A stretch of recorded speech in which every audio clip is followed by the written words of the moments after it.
આવે છે। વડોદરા શહેરના ગોત્રી મેડિકલ કોલેજમાં તબીબી વિદ્યાર્થીની પર દુષ્કર્મનો મામલો સપાટી પર આવ્યો છે।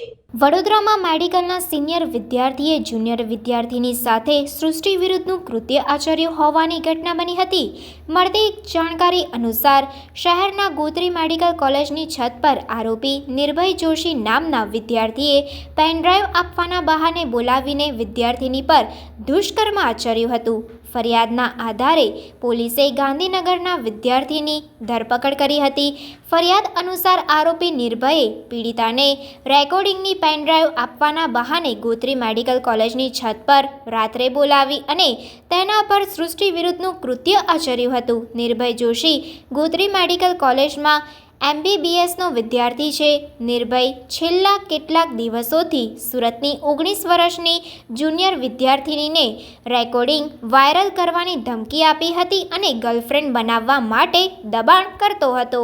નિર્ભયે ગત 15મી માર્ચે રાત્રે વિદ્યાર્થીનીને રેકોર્ડિંગની કોપીવાળી પેનડ્રાઈવ લેવા માટે ગોત્રી મેડિકલ કોલેજની છત પર બોલાવી હતી। ત્યારબાદ નિર્ભયે વિદ્યાર્થીની સાથે બળજબરીપૂર્વક સૃષ્ટિ વિરુદ્ધનું કૃત્ય કર્યું હતું।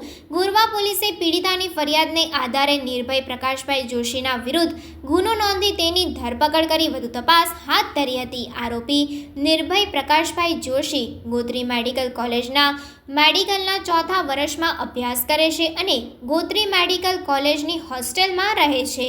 મેડિકલના બીજા વર્ષમાં અભ્યાસ કરતી અને હોસ્ટેલમાં રહેતી વિદ્યાર્થીની તેના સિનિયર અને રેસિડેન્ટ તબીબ નિર્ભય જોશી પાસે અવારનવાર માર્ગદર્શન લેવા માટે જતી હતી। 2 દિવસ પહેલા આરોપી નિર્ભય જોશીએ વિદ્યાર્થીની સાથે શારીરિક અડપલા કર્યા હતા અને જબરજસ્તીથી સૃષ્ટિ વિરુદ્ધનું કૃત્ય આચર્યું હતું અને કોઈને કહીશ તો જાનથી મારી નાખીશ તેવી ધમકી પણ આપી હતી, જેથી વિદ્યાર્થીનીએ ગોરવા પોલીસ સ્ટેશનમાં નિર્ભય જોશી સામે દુષ્કર્મની ફરિયાદ નોંધાવી હતી। ગોરવા પોલીસે ગુનો નોંધીને આરોપી નિર્ભય જોશીની ધરપકડ કરી તેને કોર્ટમાં રજૂ કરીને તેના 2 દિવસના રિમાન્ડ મેળવ્યા હતા।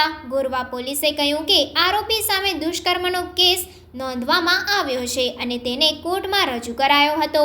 કોર્ટમાં 5 દિવસના રિમાન્ડ માંગ્યા હતા, પરંતુ કોર્ટે આરોપીના 2 દિવસના રિમાન્ડ મંજૂર કર્યા હતા। लास्ट 15 मार्च को मेडिकल कॉलेज गोत्री में एक रेप की घटना बनी हुई थी। सो इस घटना के बारे में जो डिटेल है इस प्रकार है।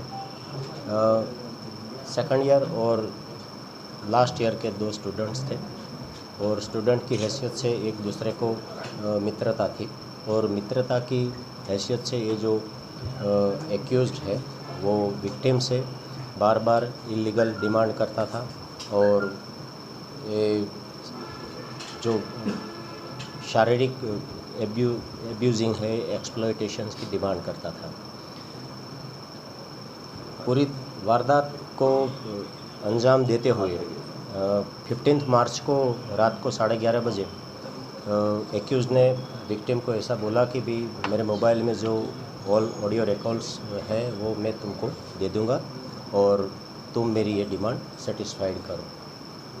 तो लेकिन उसने बहुत अपोज भी किया कि भी ये नहीं हो सकता। तो फिर बोला कि भी तेरे पर मुझे नाज आती है और तुम ये तुम्हारा सब डॉक्यूमेंट्स पेन ड्राइव में टेरेस पर पड़े हैं, वहीं से लेके जाओ। और इसी हिसाब से वो 11-11:30 बजे मेडिकल कॉलेज के टेरेस पर गए और वहाँ पर एक्यूज ने विक्टिम के साथ ज़बरदस्ती की और दुष्कर्म किया उसके ऊपर। आरोपी का सर नाम क्या है और कहाँ का रहने वाला है? आरोपी निर्भय जोशी करके है और गांधीनगर का रेसिडेंशियल है। हाल ये मेडिकल कॉलेज में स्टडी कर रहा है।